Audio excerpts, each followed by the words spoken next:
Welcome back friends in the lecture number 1 of forest and wild life. आप सबको पता है कि वाइल्ड लाइफ गार्ड का सिलेबस चेंज हुआ है जिसमें फॉरेस्ट एंड वाइल्ड लाइफ को भी ऐड किया गया है।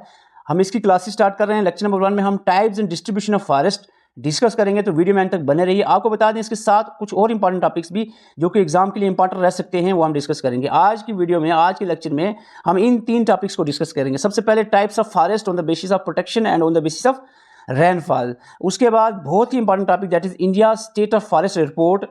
इसमें जितने भी फैक्ट्स हैं फॉरेस्ट के रिलेटेड वो हम डिस्कस करेंगे। And also one of the important topic related to forest is acts and policies related to forest. तो फॉरेस्ट के रिलेटेड जितने भी एक्ट्स एंड पॉलिसीज हैं वो भी हम इस वीडियो में डिस्कस करेंगे। तो वीडियो में एंड तक बने रहिए, बहुत ही ज़्यादा इंपॉर्टेंट रहने वाली है वीडियो। अगर आप हमारे से मिलकर तैयारी करना चाह रहे हैं, व्हाट्सएप नंबर आपके सामने है, आप स्क्रीनशॉट लेकर मैसेज कर सकते हैं। आपको बता दें इसमें आपको notes, video lecture, MCQ provide किए जाएंगे। और ये जो वाइल्ड लाइफ गार्ड का सिलेबस आपके सामने है, जनरल अवेयरनेस 25 का है। फॉरेस्ट एंड वाइल्ड लाइफ की क्लासेज जो हम स्टार्ट कर रहे हैं 20 नंबर का है। इंग्लिश 25, रीजनिंग 25 और मैथमेटिक्स 25 मार्क्स का यहाँ पर दिया गया है। तो आप अगर ज्वाइन करना चाह रहे हैं, व्हाट्सएप नंबर आपके सामने है, इस पर आप मैसेज करके ज्वाइन कर सकते हैं। इसके अलावा आप किसी भी अदर एग्जाम की तैयारी कर रहे हैं, जेके पुलिस सब इंस्पेक्टर, नायब तहसीलदार, पटवारी, जूनियर स्टेम, एमटीएस और अपकमिंग एग्जाम्स की, तो नंबर यही रहेगा, आप स्क्रीनशॉट लेकर मैसेज कर सकते हैं। तो चलते हैं आज की क्लास की तरफ। सबसे पहले हम देखते हैं types and distribution of forest. अगर हम फॉरेस्ट की टाइप्स और डिस्ट्रीब्यूशन देखें तो इसको जनरली क्लासीफाई किया जाता है फॉरेस्ट को 3 टाइप्स में, जो आपके सामने है। Reserve forest, protected forest and अनक्लास्ड forest. ये प्रोटेक्शन के बेस पे एक्चुअली क्लासिफिकेशन दी गई है फॉरेस्ट की, और यही सिलेबस में ही मेंशन है, types and distribution of forest. तो यहाँ पर हमने समझना है 3 टाइप्स ऑफ फॉरेस्ट को, रिजर्व, प्रोटेक्टेड, अनक्लास। एक एक करके समझते हैं। सबसे पहले मैं आपको बता दूं, रिजर्व फॉरेस्ट 53%, सबसे ज़्यादा इंडिया में कौन सा फॉरेस्ट है? रिजर्व। दूसरे नंबर पे आता है प्रोटेक्टेड फॉरेस्ट, और तीसरे नंबर पे आता है अनक्लास्ड फॉरेस्ट जो लगभग 16% है। तो ये परसेंटेज भी आपने याद रखने हैं। 54 रिजर्व, 29 प्रोटेक्टेड और 16% जो है वो अनक्लास्ड फॉरेस्ट कैटेगरी में आता है। फ़र्क क्या है? फ़र्क जैसे इन जनरल अगर हम समझे, सबसे जो प्रोटेक्टेड फॉरेस्ट होते हैं, जो बिल्कुल प्रिजर्व प्रोटेक्टेड, बिल्कुल कोई एक्टिविटी नहीं होगी, वो हो गया रिजर्व। दूसरा आ गया प्रोटेक्टिव फॉरेस्ट, जिसमें कहीं ना कहीं एक्टिविटीज़ को अलो किया जाएगा, ग्रेजिंग या cutting, collection of forest products, तो ये प्रोटेक्टेड हो। अनक्लास्ड जो ओपन है, यानी जैसे प्राइवेट भी हो सकता है, किसी पर्सनल बंदे का ये कोई थोड़ा सा जंगल हो गया या ऐसे खुला पड़ा है, कोई आता जाता रहे, कोई प्रॉब्लम नहीं है। तो अब थोड़ा और देखते हैं रिजर्व फॉरेस्ट क्या है। Reserve forest, these are the forest owned and managed by the government. ध्यान से याद रखना है इन तीनों में डिफरेंस क्या रहेगा। रिजर्व फॉरेस्ट ऐसे हैं जो बिल्कुल टोटली गवर्नमेंट के कंट्रोल में होंगे, कोई इसमें प्राइवेट नहीं होगा। और इसमें जो एक्टिविटीज़ हैं जैसे कि ग्रेजिंग हो गया, हंटिंग हो गया, वुड कलेक्शन हो गया, ये स्ट्रिक्टली बैन है। कोई भी इस तरह की एक्टिविटीज़ नहीं की जाएंगी अनलेस स्पेसिफिकली कोई बहुत ज़्यादा गवर्नमेंट की मजबूरी है, कोई गवर्नमेंट का प्रोजेक्ट बनाना, वो अलग बात है। उसके अलावा कोई भी इस तरह की एक्टिविटीज़ अलो नहीं की जाएगी रिजर्व फॉरेस्ट के अंदर। अब एग्जांपल कौन सी पार्ट फॉरेस्ट है? जे&के के मोस्ट ऑफ द पार्ट्स जो है वो रिजर्व फॉरेस्ट है। मध्य प्रदेश में मोस्टली रिजर्व फॉरेस्ट है। छत्तीसगढ़, उड़ीसा एरिया में मोस्ट ऑफ द जो फॉरेस्ट है वो रिजर्व कैटेगरी में ही रखा गया है। ऐसा होता है कि जैसे जे&के इसमें रिजर्व भी है, प्रोटेक्टेड भी है, अनक्लास्ड फॉरेस्ट भी है, लेकिन जो सबसे ज़्यादा पोर्शन है वो रिजर्व फॉरेस्ट का ही है। प्रोटेक्टेड फॉरेस्ट की बात करें, these are the forest where certain rights of local communities are allowed. Local communities को कुछ राइट्स दिए जाते हैं, बट स्टिल गवर्नमेंट के कंट्रोल में ही रहेंगे ये प्रोटेक्टेड फॉरेस्ट भी।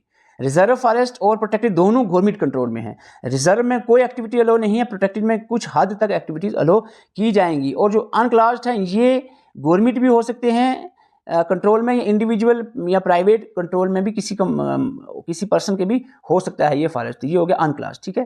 प्रोटेक्टेड की बात कर रहे थे, कंट्रोल गवर्नमेंट का रहेगा, कुछ राइट्स लोकल कम्युनिटीज़ को दिए जाएंगे। Grazing and collection of forest products में भी अलाउड अंडर रेगुलेशन, इसको अलाउ किया जाएगा। जैसे कि पंजाब के कुछ पार्ट्स ऑफ पंजाब में फॉरेस्ट है वो प्रोटेक्टेड है, हरियाणा में, हिमाचल प्रदेश में। अनक्लास्ड फॉरेस्ट की बात करें, ये ऐसे फॉरेस्ट और वेस्ट लैंड एरियाज हैं that are not classified as reserve or protected. इसको ना रिजर्व कैटेगरी में रखा गया ना प्रोटेक्टेड, जो बच गया उसको अनक्लास्ड फॉरेस्ट कहा जाएगा। गवर्नमेंट कंट्रोल भी हो सकते हैं, लोकल कम्युनिटीज इंडिविजुअल कंट्रोल में भी ये फॉरेस्ट हो सकते हैं। जिनको हम कहेंगे ये ओपन फॉरेस्ट है, open to use by local without restrict regulations. कोई रिस्ट्रिक्शन या रेगुलेशंस नहीं लेगी, ओपन है लोकल पीपल के लिए। हम बात करें तो नॉर्थ ईस्टर्न स्टेट का जो मोस्ट ऑफ द फॉरेस्ट है वो अनक्लास्ड है। सम पार्ट ऑफ गुजरात में अनक्लास्ड फॉरेस्ट पाया जाता है, और थोड़ा थोड़ा करके ऑलमोस्ट हर एक पार्ट ऑफ इंडिया में ये फॉरेस्ट देखने को मिलती हैं अनक्लास्ड।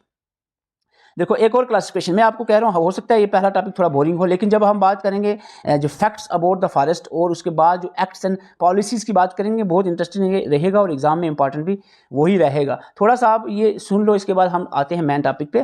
Types of forest in India, ये है रेनफॉल के बेस पे, तो इसको हम क्लासीफाई करते हैं डिफरेंट टाइप्स में। जैसे कि ट्रॉपिकल एवरग्रीन फॉरेस्ट एक टाइप है, ट्रॉपिकल एवरग्रीन फॉरेस्ट जिसको रेन फॉरेस्ट भी कहा जाता है। Trees do not shade there leaves, evergreen नाम है तो डेफिनेटली ऐसे इसमें ट्रीज होंगे जो अपने पत्ते नहीं गिराते, थ्रू आउट द ईयर पूरे साल जो है ग्रीन रहेंगे, पत्ते उस पर रहेंगे। इस पे ऑटम सीजन नहीं आते इन फॉरेस्ट, इन ट्रीज पे, ट्रॉपिकल एवरग्रीन फॉरेस्ट। तो इसमें आपने रेनफॉल सभी टाइप जो आप डिस्कस करेंगे, रेनफॉल याद रखना है 200 सेंटीमीटर से ज़्यादा एनुअली रेनफॉल होगी जहाँ पर, वहाँ पर आपको ट्रॉपिकल एवरग्रीन फॉरेस्ट दिखने को मिलेगा। और क्लाइमेट कैसा होना चाहिए ट्रॉपिकल एवरग्रीन के लिए? Hot and humid through out the year climate रहना चाहिए, वहीं पर आपको ट्रॉपिकल एवरग्रीन फॉरेस्ट मिलेंगे। जैसे कि कहाँ पर? वेस्टर्न घाट्स, क्योंकि बहुत ज़्यादा बारिशें होती है केरला कर्नाटका में, अंडमान निकोबार आइलैंड हो गया, नॉर्थ ईस्टर्न स्टेट्स जो कि सबसे ज़्यादा बारिशें होती है असम वाले एरिया में, अरुणाचल प्रदेश, नागालैंड में, तो इन एरियाज़ में आपको ट्रॉपिकल एवरग्रीन फॉरेस्ट देखने को मिलेगा। ये एग्जाम में पूछा जा सकता है कि मोस्टली कहाँ पर पाए जाते हैं ट्रॉपिकल एवरग्रीन फॉरेस्ट, और इसकी एग्जांपल भी पूछी जा सकती है, कौन से ट्रीज आते हैं एवरग्रीन में? Ebony, mahogany, rosewood, rubber, bamboo, cinchona, ये कुछ इंपॉर्टेंट एग्जांपल्स हैं। तो एक हो गया आपका ये ट्रॉपिकल एवरग्रीन फॉरेस्ट। जब भी आप बैठो ना याद करने के लिए, पढ़ने के लिए, एक एक करके याद, जैसे आज हम पढ़ने, खुद को पढ़ाना होता है ऐसे बैठकर, जैसे कि आज हम पढ़ने वाले हैं टाइप्स ऑफ फॉरेस्ट, खुद को समझाना है, खुद को लेक्चर देना है। ये तो सुन लिया, इसके बाद खुद आपने आप पर मेहनत करनी होती है तो चीज़ें याद रहती हैं। कहना है कि आज हम पढ़ेंगे फॉरेस्ट की टाइप। पहली टाइप है ट्रॉपिकल एवरग्रीन फॉरेस्ट। तो आपने बताना है कि रेन फॉरेस्ट कहते हैं, इनके पत्ते नहीं गिरते, 200 सेंटीमीटर से ज़्यादा एनुअली रेनफॉल होगी, humid hot climate through out the year रहेगा। वेस्टर्न घाट्स के कुछ area, Andaman Nicobar, north eastern states में मोस्टली पाए जाते हैं। Ebony, mahogany, rosewood, rubber, bamboo और सिंचोना इसकी एग्जाम्पल रहेंगी। इस तरह आपको याद करवाना है अपने आप को। ट्रॉपिकल डेसिड्यूज फॉरेस्ट, आपको बता दें, आपको पूछे सबसे ज़्यादा फॉरेस्ट कौन से पाए जाते हैं? Wide spread forest in India, wide spread forest in India, tropical deciduous forest सबसे ज़्यादा पाए जाने वाले फॉरेस्ट। 100 से 200 सेंटीमीटर रेनफॉल होगी इन एरियाज़ में, मॉनसूनल एरिया होगा, क्लाइमेट होगा, डिस्टिंक्ट वेट और ड्राई सीजन यहाँ पर पाए जाएंगे। Location tropical deciduous forest central India के मोस्ट ऑफ द पार्ट्स में, जैसे कि मध्य प्रदेश, छत्तीसगढ़ में पाया जाएगा। नॉर्थन प्लेन्स जैसे कि उत्तर प्रदेश, बिहार में पाया जाएगा। ईस्टर्न और वेस्टर्न घाट्स के मोस्ट ऑफ द पार्ट में भी आपको मॉनसूनल क्लाइमेट भी फॉरेस्ट भी दिखेगा, ये ट्रॉपिकल डेसिड्यूज। हाँ, आप कहोगे ऊपर भी आपने कहा वेस्टर्न घाट, ठीक है, वेस्टर्न घाट्स में ट्रॉपिकल एवरग्रीन भी होते हैं केरला कर्नाटका के एरिया में, और कुछ part of the western Ghat, eastern Ghat में आपको ट्रॉपिकल डेसिड्यूज फॉरेस्ट भी देखने को मिलेंगे। और इसका जो फीचर है, मोस्ट इंपॉर्टेंट फीचर है कि ये मोस्टली वाइड स्प्रेड फॉरेस्ट है इंडिया के अंदर, और यहाँ पर ट्री जो है shade there leave during the summer, dry summer में पत्ते जड़ते हैं इसके। इसको फर्दर भी क्लासीफाई किया जाता है दो टाइप में, मॉइस्ट डेसिड्यूज फॉरेस्ट और ड्राई डेसिड्यूज फॉरेस्ट। ये डिपेंड करता है रेन पे। 100 से 200 सेंटीमीटर रेनफॉल होगी तो मॉइस्ट डेसिड्यूज हो गया, 70 से 100 के बीच में रेनफॉल होगी तो ड्राई डेसिड्यूज होगा। इसकी एग्जांपल साथ में है, आप इसको ग्रुप में डालूंगा, याद कर लेना। ओके, थॉर्न फॉरेस्ट या स्क्रब्स जो हैं, ये किस तरह के फॉरेस्ट हैं आपको बता दें। ये जो ट्रीज और श्रब्स हैं, इनके जो रूट्स हैं लॉन्ग होते हैं, क्योंकि पानी कम होता है, ये यहाँ पर एब्जॉर्प्शन के लिए ज़्यादा एरिया चाहिए होता है। Thick bark, small leaves and thorns type हों, थॉर्नी टाइप्स होंगे, ताकि ट्रांसपरेशन कम हो। यहाँ पानी की बचत की जाती है इन प्लांट्स में, इस तरह के प्लांट्स का स्ट्रक्चर होता है। रेनफॉल जहाँ 75 सेंटीमीटर से कम हो, वहाँ पर थॉर्न फॉरेस्ट पाए जाएंगे। क्लाइमेट अरिड और सेमी अरिड टाइप का हो, जैसे कि आप सब समझ गए होंगे, थार एरिया हो गया, राजस्थान हो गया, गुजरात हो गया, पार्ट्स ऑफ एमपी, यूपी और कुछ पार्ट ऑफ साउथर्न हरियाणा में थॉर्न फॉरेस्ट पाए जाएंगे। कैक्टस, अकेशिया, डेट पाम, बबूल, खेजरी, ये एग्जांपल्स हैं थॉर्न फॉरेस्ट के ट्रीज की। माउंटेन फॉरेस्ट जैसे हमारे हिमालयन एरिया, जम्मू कश्मीर और अदर हिमालयन एरिया में, कुछ वेस्टर्न घाट्स और नीलगिरी हिल्स टाइप एरिया जो पहाड़े हैं, पहाड़ों के ऊपर की बात करें, वहाँ पर ये माउंटेन फॉरेस्ट पाए जाते हैं। और इसकी अगर हम बात करें फर्दर, इसको क्लासीफाई किया जाता है एल्टीट्यूड और क्लाइमेट के बेस पे। अगर हम मोस्ट इंपॉर्टेंट टाइप देखें तो 3 इसकी टाइप बनती हैं। और टाइप नंबर 1 आपके सामने है mountain wet temperate forest, alpine forest. जो माउंटेन वेट टेम्परेट फॉरेस्ट है, ये higher hilly areas of Kerala, Tamil Nadu and eastern Himalayan, जो ईस्टर्न हिमालय पोर्शन है वहाँ पर देखने को मिलेगा। टेम्परेट, जैसे हमारे जम्मू कश्मीर में खास करके टेम्परेट फॉरेस्ट देखने को मिलता है। यहाँ पर ये स्लोप्स ऑफ हिमालयाज जो है यहाँ पर मिलेगा, पाइन, देवदार, सिल्वर फिर। आपको पूछे जम्मू कश्मीर में खास करके टेम्परेट फॉरेस्ट देखने को मिलेगा। एल्पाइन, जो हायर एल्टीट्यूड एरियाज़ में, जो इससे भी कश्मीर से हायर, जैसे लद्दाख एरिया, इससे ऊपर एरिया वाले जगहों पे एल्पाइन फॉरेस्ट देखने को मिलेगा 3600 मीटर की से भी ऊपर एल्टीट्यूड के वाले एरियाज़ में। इसमें सिल्वर फिर आ गया, जूनिपर्स, पाइन्स, बिचीज़ और along with the lichen mosses भी यहाँ पर पाए जाएंगे। इसके बाद वेरी इंपॉर्टेंट आता है आपका मैनग्रोव फॉरेस्ट। आपको पूछा जाता है which forest also known as tidal forest, तो मैनग्रोव को ही टाइडल फॉरेस्ट कहा जाता है। सलाइन वाटर एरिया जो होते हैं ना, ब्रैकिश वाटर एस्चुरीज जैसे हो गया, यहाँ पर ये मैनग्रोव फॉरेस्ट पाए जाएंगे। बहुत बड़ी एग्जांपल है इसकी सुंदरबन वेस्ट बंगाल की, तो वेस्ट बंगाल एरिया में ही मोस्टली ये मैनग्रोव फॉरेस्ट पाए जाएंगे। Coastal delta tidal zone areas जैसे कि सुंदरबन वेस्ट बंगाल हो गया। इसके अलावा अंडमान निकोबार आइलैंड में महानदी गोदावरी कृष्णा के जो डेल्टाज हैं, जो डेल्टा बनाते हैं, इन रिवर्स के जो डेल्टाज बनते हैं, इन एरियाज में भी मैनग्रोव फॉरेस्ट पाया जाएगा। लेकिन ये जो रेड में आपको बताया सुंदरबन वेस्ट बंगाल, ये याद रखना है। एग्जांपल में रॉयल बंगाल टाइगर आ गया, क्रोकोडाइल। अच्छा, ये फोना की बात करें, जो फोना इस एरिया में देखने को मिलती है एनिमल्स। और ट्रीज़ की बात करें, सुंदरी आ गया, डोमिनेंट है सबसे ज़्यादा। पाम आ गया, कोकोनट, क्योरा आ गया, ये एग्जांपल्स हैं मैनग्रोव की। अब हम बात करते हैं वेरी इंपॉर्टेंट टॉपिक, जो कि एग्जाम के लिए बहुत ज़्यादा इंपॉर्टेंट रह सकता है, India state of forest report 2023।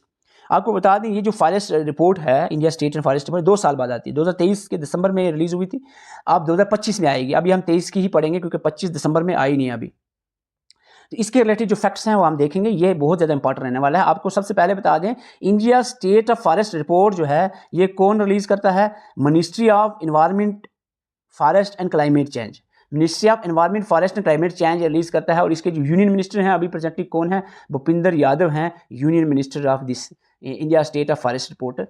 तो यहाँ पर हम बात करें फॉरेस्ट कवर की, जो सबसे पहला इंपॉर्टेंट पॉइंट है forest cover, forest and tree cover यहाँ पर कहा जाता है। फॉरेस्ट एंड ट्री कवर जो इंडिया की है वो है 8,27,357 स्क्वायर किलोमीटर, लगभग आपके 8.2 याद रखना है square kilometre, 8.2 lakh square kilometre, 8,27,000 square kilometre लगभग फॉरेस्ट एंड ट्री एरिया है इंडिया का। परसेंटेज पूछी जा सकती है, total forest and tree area की परसेंटेज है 25.17%। हालांकि जो इंडिया का गोल है वो है 33% करना। नेशनल फॉरेस्ट पॉलिसी 1988 के तहत जो गोल सेट किया गया है वो 33% का है। लेकिन प्रेजेंटली जो हम बात करें 25.17% जो है फॉरेस्ट एरिया है इंडिया के अंदर, आप टोटल जियोग्राफिकल एरिया को अगर हम देखें उसके हिसाब से। और इसमें भी अगर हम फर्दर क्लासीफाई करें तो 7,15,000 स्क्वायर किलोमीटर यानी 21.7% फॉरेस्ट कवर है, और 1,12,000 स्क्वायर किलोमीटर यानी 3.4% जो है वो ट्री कवर एरिया है। ठीक है, तो ये पॉइंट्स याद रखना है, फैक्ट्स पूछे जाएंगे। यहाँ पर बात आती है हाईएस्ट फॉरेस्ट कवर की, कन्फ्यूज बिल्कुल नहीं होना है। अगर आपको पूछा जाए highest forest cover area wise, तो सबसे ज़्यादा फॉरेस्ट मध्य प्रदेश में है, उसके बाद अरुणाचल प्रदेश, देन छत्तीसगढ़, उड़ीसा और महाराष्ट्र। अगर आपको पूछा जाए स्टेट और UT with the highest forest cover as percentage of the total geographical area, देखो मध्य प्रदेश बड़ी बड़ी स्टेट है, मध्य प्रदेश बड़ी स्टेट है, ठीक है, बहुत बड़ी स्टेट है एरिया वाइज, तो उसका फॉरेस्ट कवर उसके एरिया के हिसाब से हम बात करें तो यहाँ पूरे इंडिया में सबसे ज़्यादा फॉरेस्ट मध्य प्रदेश में। लेकिन अपने स्टेट के एरिया के हिसाब से बात करें तो वहाँ पर लक्षद्वीप यूटी है सबसे ज़्यादा, 90.1% एरिया जो है लक्षद्वीप का वो फॉरेस्ट में है। इसमें मिजोरम आ गया 80.5, 85% में यहाँ पर फॉरेस्ट में है एरिया। अंडमान निकोबार आइलैंड की बात करें 80.62% जो है फॉरेस्ट में। तो अगर हम उसका स्टेट के ज्योग्राफिकल एरिया की बात करें तो percentage of total geographical area of that particular state and UT, तो लक्षद्वीप टॉप पे आएगी, मिजोरम स्टेट टॉप पे है, यूटी की बात करें तो लक्षद्वीप सबसे ऊपर आएगी, अंडमान निकोबार तीसरे नंबर पे है। तो ये याद रखना है। अगर ओवरऑल पूछा जाए मध्य प्रदेश, अगर साथ में दिया percentage of total geographical area that particular state और यूटी, तो इसमें लक्षद्वीप आएगा, अगर यूटी भी है, अगर खाली स्टेट है तो मिजोरम आएगा। क्लियर? ओके। अगर हम देखें इसी जो रिपोर्ट है इसमें क्लासिफिकेशन दी है फॉरेस्ट की, जो कि बाई कैनोपी डायनेस्टी ने दी है।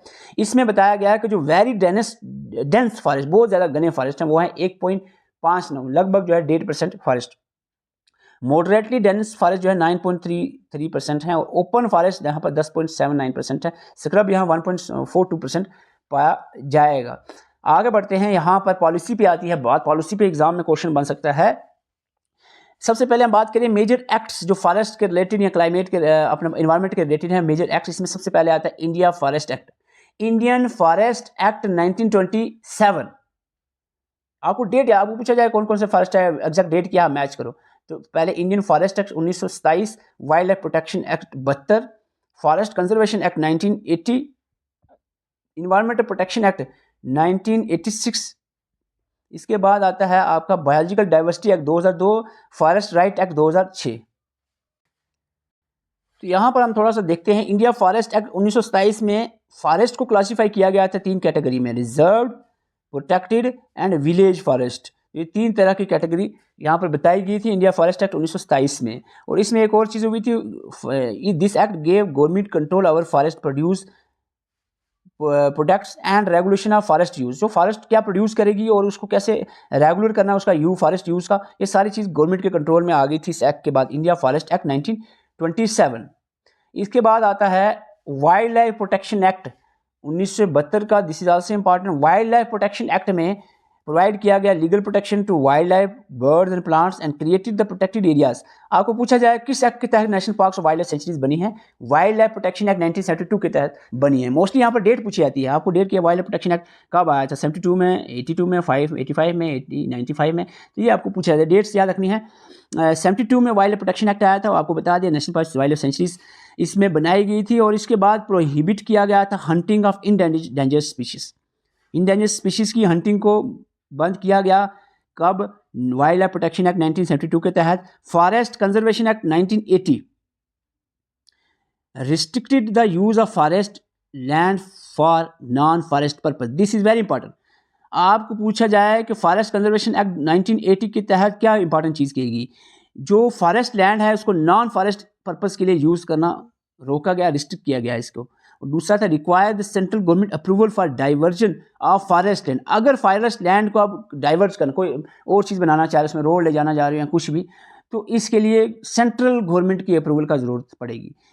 This act aim to at reducing the deforestation. इस एक्ट जो फॉरेस्ट कंजर्वेशन एक्ट 1980 है, इसका मेन मकसद था कि डिफॉरेस्टेशन को कहीं ना कहीं रोका जाए। इन्वायरमेंट प्रोटेक्शन एक्ट 1986 की बात करें, दिस इज़ वेरी इंपॉर्टेंट, बहुत सारे इंपॉर्टेंट इश्यूज़ पे यह था। Address the environmental issues like promote the sustainable development. इसमें पोल्यूशन कंट्रोल सबसे पहला इंपॉर्टेंट पॉइंट है, जिसमें इस एक्ट के तहत रेगुलेट या कंट्रोल किया गया एक्टिविटीज़ जो काज करती हैं एनवायरमेंटल पोल्यूशन, एयर पोल्यूशन हो, वाटर हो या सॉइल पोल्यूशन, इस तरह की एक्टिविटीज़ को कंट्रोल किया गया इन्वायरमेंट प्रोटेक्शन एक्ट 1986 के तहत। इसके अलावा इन्वायरमेंटल इम्पैक्ट असेसमेंट की गई, requires assessment of potential environment impact of development project like before. जैसे यहाँ पर देखा, जैसे कोई भी डैम या कोई भी प्रोजेक्ट बनना, रोड बननी, इसका इन्वायरमेंट पे क्या इम्पैक्ट है, तो इसकी असेसमेंट जो है इस एक्ट के तहत की गई कि आप कोई भी ऐसा चीज़ करनी होगी तो इसका अप्रूवल लेना होगा, इसकी पूरी असेसमेंट करनी है, असेसमेंट की क्या इसका इफेक्ट्स हो सकते हैं, इम्पैक्ट हो सकते हैं इन्वायरमेंट पे। रेगुलेटरी अथॉरिटीज़ बनाएगी इसी एक्ट के तहत, चाहे वो स्टेट सेंट्रल लेवल पे हो या स्टेट लेवल पे। पेनल्टीज़ भी इसके एक्ट के तहत रखी गई हैं, कोई भी जो वायलेशन करता है इन्वायरमेंटल लॉज या रेगुलेशंस की, तो उसको पेनल्टीज़ दी जाएंगी। ये सारी चीज़ें इसी एक्ट के तहत, इन्वायरमेंट प्रोटेक्शन एक्ट 1986 के तहत दी गई हैं। बायोलॉजिकल डाइवर्सिटी एक्ट 2002 में आया, ठीक है। बायोलॉजिकल डाइवर्सिटी एक्ट 2002 में आया, ये एक्चुअली आया था conserve the rich biological diversity and promote the equitable sharing of benefit arising from its use. जो biological diversity, different types of plants animals हैं, जो बायोलॉजिकल डाइवर्सिटी इंडिया का, इसके जो भी इससे जो बेनिफिट्स आएंगे इसके यूज़ को, उसको इक्वली शेयर करना, equitable sharing of the benefit, तो यही मेन मकसद था बायोलॉजिकल डाइवर्सिटी एक्ट 2002 का, तो ये आपने याद रखना है। इसके बाद आता है अब फॉरेस्ट राइट एक्ट 2006, जो 2006 का फॉरेस्ट राइट एक्ट है, इसको scheduled tribe and other traditional forest developers recognition of forest right act 2006 भी कहा जाता है। तो ये आपने इसका नाम पूरा याद रखना है, फॉरेस्ट राइट एक्ट 2006 का, scheduled tribes and other traditional forest developer act 2006। और रिकॉग्नाइज, ये क्या करता है, रिकॉग्नाइज करता है right of forest developing community, जो फॉरेस्ट डेवलपिंग कम्युनिटी है उसके राइट्स को ये रिकॉग्नाइज करता है। तो ये इसी के रिलेटेड है, जो फॉरेस्ट में रहने वाले, चाहे वो ट्राइबल लोग हों या ट्रेडिशनल फॉरेस्ट में जो रहने वाले डेवलपर्स हों, तो उसके रिलेटेड ये लाया गया था 2006 में। कुछ पॉलिसीज़ भी लाई हैं, जैसे सबसे पहले इंपॉर्टेंट पॉलिसी है नेशनल फॉरेस्ट पॉलिसी 1952 में लाई गई, जिसका मकसद था influence the state ownership of the forest aimed to maintain the 33% of forest cover in India and 60% hilly में, और मेनली जो है पूरे इंडिया में ओवरऑल 33% फॉरेस्ट को कवर को मेंटेन करना, यही मकसद था नेशनल फॉरेस्ट पॉलिसी 1952 का। और इसके बाद इसकी अमेंडमेंट्स भी आती गई हैं। नेशनल फॉरेस्ट पॉलिसी 1988 आई है। इसके बाद 52 के बाद 1988 आई है, जिसमें वही चीज़ें देखी गई हैं, इकोलॉजिकल बैलेंस को कैसे मेंटेन रखा जाए, इन्वायरमेंटल स्टेबिलिटी को कैसे मेंटेन रखा जाए, इसमें पीपल्स की पार्टिसिपेशन कैसे की जाए, फॉरेस्ट के मैनेजमेंट के लिए अवेयरनेस सबसे ज़्यादा इंपॉर्टेंट रहा है इसमें, and give rise joint forest management program. तो ये जो जॉइंट हर एक स्टेट या सेंट्रल लेवल पे joint forest management program start किया गया नेशनल फॉरेस्ट पॉलिसी 1988 के तहत। इसके बाद नेशनल फॉरेस्ट पॉलिसी 2018 भी आई, जस्ट एक ड्राफ्ट है, फाइनलाइज नहीं हुआ है। जब ये फाइनलाइज होगा तो हम बता देंगे। एक और पॉइंट आपको याद रखना है, फॉरेस्ट रिसर्च इंस्टीट्यूट कहाँ पर है? फॉरेस्ट रिसर्च इंस्टीट्यूट देहरादून में है। 2 मिनट और लूंगा आपके, जस्ट एक क्विक रिवीजन करवा देता हूँ। जब तक रिवीजन नहीं होती ना वीडियो के एंड में तो मज़ा नहीं आता, याद नहीं रहती चीज़ें। वीडियो में आगे बढ़ने से पहले आपको बता दें, अगर आप हमारे साथ मिलकर तैयारी करना चाहें वाइल्ड लाइफ गार्ड या किसी भी अदर एग्जाम के लिए, व्हाट्सएप नंबर आपके सामने है, स्क्रीनशॉट लेकर मैसेज कर सकते हैं। आपको व्हाट्सएप ग्रुप में ऐड किया जाएगा, वहाँ पर आपको सारी चीज़ें प्रोवाइड की जाएंगी, सारे सब्जेक्ट के नोट्स आपको प्रोवाइड किए जाएंगे। फर्दर जो भी अपडेटेड नोट्स होंगे वो भी आपको वहाँ पर ही प्रोवाइड किए जाएंगे, और ये ग्रुप वैलिड रहेगा एग्जाम तक। कोई भी ग्रुप आप ज्वाइन करते हो पहले ही आपको बता दूँ, उस एग्जाम होने तक वो वैलिड रहता है, उसके बाद उसको क्लोज कर दिया जाता है। इस तरह से अपकमिंग एग्जाम, जैसे कि सब इंस्पेक्टर का हमारा ग्रुप चल रहा है, जब एग्जाम हो जाएगा तो उसको क्लोज कर दिया जाएगा। इसी तरह से नैब सीधा पटवारी, देखो नोट्स आप प्रिंट आउट निकाल सकते हो, उसमें कोई रिस्ट्रिक्शन नहीं है, पीडीएफ मिलेंगी, आप प्रिंट आउट निकाल कर अपने पास रख सकते हो। हालांकि स्टूडेंट्स थोड़ा अपडेट भी करना होता है, हर चीज़ में अपडेशन रहती है, अब लेवल के हिसाब से आगे बढ़ना होता है। हम चीज़ों को हर दिन अपडेट करते हैं, चीज़ें आप लेवल बढ़ाते रहते हैं दिन, जैसे कि जेकेएसएसबी का लेवल बढ़ रहा है, हम भी लेवल को वीकली बेसिस पे इसमें इंप्रूवमेंट लाते रहते हैं। तो आप अगर ज्वाइन करना चाह रहे हैं, व्हाट्सएप नंबर आपके सामने है। तो चलते हैं, थोड़ा रिवाइज कर लेते हैं। 2-3 मिनट और लूंगा, जल्दी से हम रिवाइज कर लेंगे कि आज हमने क्या पढ़ा। सबसे पहले हमने देखा कि फॉरेस्ट को डिवाइड किया गया है रिजर्व, प्रोटेक्टेड और अनक्लास कैटेगरी में। इसको हम देखते हैं, रिजर्व में सबसे ज़्यादा परसेंटेज ऑफ फॉरेस्ट है 54%, उसके बाद प्रोटेक्टेड 29% है, और अनक्लास में 16% पाए जाते हैं। रिजर्व वो फॉरेस्ट होते हैं जो टोटली गवर्नमेंट ओन्ड और मैनेज किए जाते हैं गवर्नमेंट के द्वारा। ग्रेजिंग, हंटिंग और वुड कलेक्शन स्ट्रिक्टली बैन होगी। जम्मू एंड कश्मीर के most of the part, Madhya Pradesh, Chhattisgarh, Orissa में एरिया में पाए जाते हैं। इसका मैं स्पीड बढ़ा रहा हूँ वीडियो रिवीजन वाले पार्ट की। Protected forest area, protected forest area वो एरिया होता है जहाँ सर्टेन राइट्स अलो किए जाते हैं लोकल कम्युनिटीज़ को, बट स्टिल जो है गवर्नमेंट ही इसको कंट्रोल करती है ओवरऑल। ग्रेजिंग और other collection of forest product जो एक्टिविटीज़ हैं, इसको अंडर रेगुलेशन अलो किया जाएगा। Most of the part of Punjab, Haryana और हिमाचल प्रदेश में प्रोटेक्टिव फॉरेस्ट देखने को मिलती है। अनक्लास्ड ओपन फॉरेस्ट होते हैं जो लोकली ओपन होते हैं, नॉर्थ ईस्टर्न स्टेट्स और पार्ट ऑफ गुजरात में ये देखने को मिलते हैं। ये किसी भी कैटेगरी रिजर्व या प्रोटेक्टेड में नहीं जो फॉरेस्ट है ना, उसको अनक्लास्ड फॉरेस्ट कहेंगे, open forest. Types of forest, rainfall के बेसिस पे देखें तो ट्रॉपिकल एवरग्रीन रेन फॉरेस्ट, यानी जिसके पत्ते पूरे साल रहते हैं, कभी भी गिरते नहीं है। 200 से ज़्यादा रेनफॉल होगी इन एरियाज में। हॉट एंड ह्यूमिड क्लाइमेट होगा थ्रू द ईयर।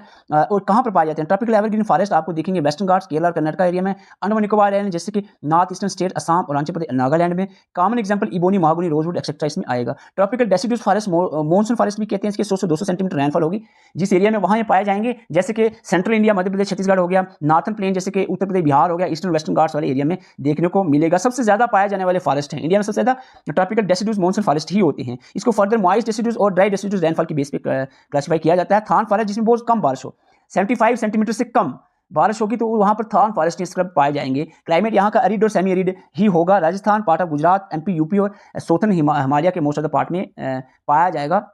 हरियाणा के पार्ट में भी पाया जाएगा थान फॉरेस्ट। इसकी एग्जांपल में कैक्टस, केशिया एक्सेट्रा आ जाते हैं। माउंटेन फॉरेस्ट जो कि हिमालयन, वेस्टर्न घाट्स, नीलगिरी के जो पहाड़ हैं यहाँ पर पाए जाएंगे। एल्टीट्यूड के बेस पे इसको फर्दर क्लासिफाई किया जाता है। Mountain, wet, temperate forest, temperate forest Jammu Kashmir में टेम्परेट फॉरेस्ट पाया जाएगा। एल्पाइन फॉरेस्ट, जम्मू कश्मीर का हमने यहाँ पर जिक्र नहीं किया है, हम अलग से जम्मू कश्मीर जब पढ़ेंगे वहाँ पर ही डिस्कस किया जाएगा।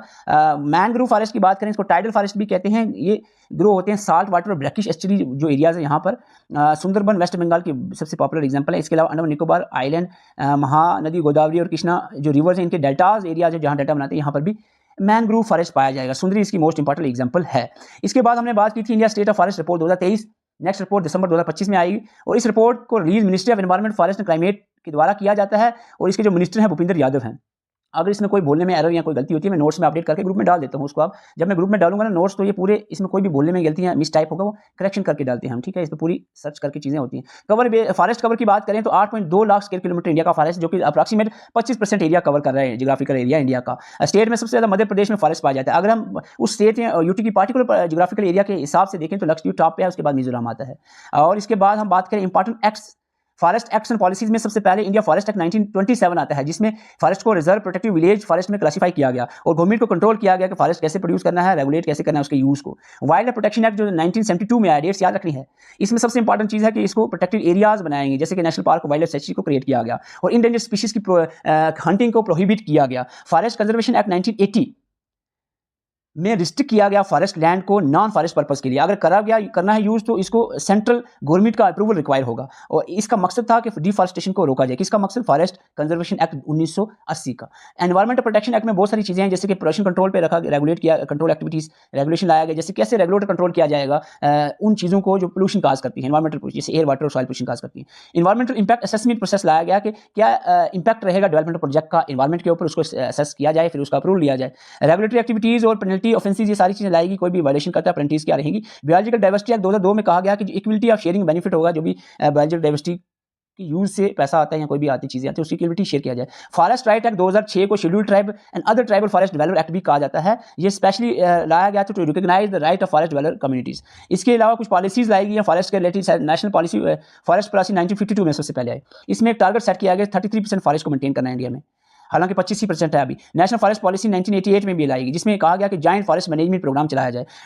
नेशनल फॉरेस्ट पॉलिसी 2018 का भी ड्राफ्ट बना है, लेकिन फाइनलाइज नहीं हुआ। फॉरेस्ट रिसर्च इंस्टीट्यूट कहाँ पर है? देहरादून। हमारे साथ मिलकर तैयारी करना चाह रहे हैं वाइल्ड लाइफ गार्ड या किसी भी अदर एग्जाम के लिए, व्हाट्सएप नंबर आपके सामने है, स्क्रीनशॉट लेकर मैसेज कर सकते हैं। आपको व्हाट्सएप ग्रुप में ऐड किया जाएगा, वहाँ पर आपको सारी चीज़ें प्रोवाइड की जाएंगी, सारे सब्जेक्ट के नोट्स आपको प्रोवाइड किएंगे। फर्दर जो भी अपडेटेड नोट्स होंगे वो भी आपको वहाँ पर ही प्रोवाइड किए जाएंगे और ये ग्रुप वैलिड रहेगा एग्जाम तक। कोई भी ग्रुप आप ज्वाइन करते हो पहले ही आपको बता दूँ, उस एग्जाम होने तक वो वैलिड रहता है, उसके बाद उसको क्लोज कर दिया जाता है। इस तरह से अपकमिंग एग्जाम, जैसे कि सब इंस्पेक्टर का हमारा ग्रुप चल रहा है, जब एग्जाम हो जाएगा तो उसको क्लोज कर दिया जाएगा। इसी तरह से नैब सीधा पटवारी, देखो नोट्स आप प्रिंट आउट निकाल सकते हो, उसमें कोई रिस्ट्रिक्शन नहीं है, पीडीएफ मिलेंगी, आप प्रिंट आउट निकाल कर अपने पास रख सकते हो। हालांकि स्टूडेंट्स थोड़ा अपडेट भी करना होता है, हर चीज़ में अपडेशन रहती है, अब लेवल के हिसाब से आगे बढ़ना होता है। हम चीज़ों को हर दिन अपडेट करते हैं, चीज़ें आप लेवल बढ़ाते रहते हैं दिन, जैसे कि जेकेएसएसबी का लेवल बढ़ रहा है, हम भी लेवल को वीकली बेसिस पे इसमें इंप्रूवमेंट लाते रहते हैं। तो आप अगर ज्वाइन करना चाह रहे हैं, व्हाट्सएप नंबर आपके सामने है। तो चलते हैं थोड़ा रिवाइज कर लेते हैं।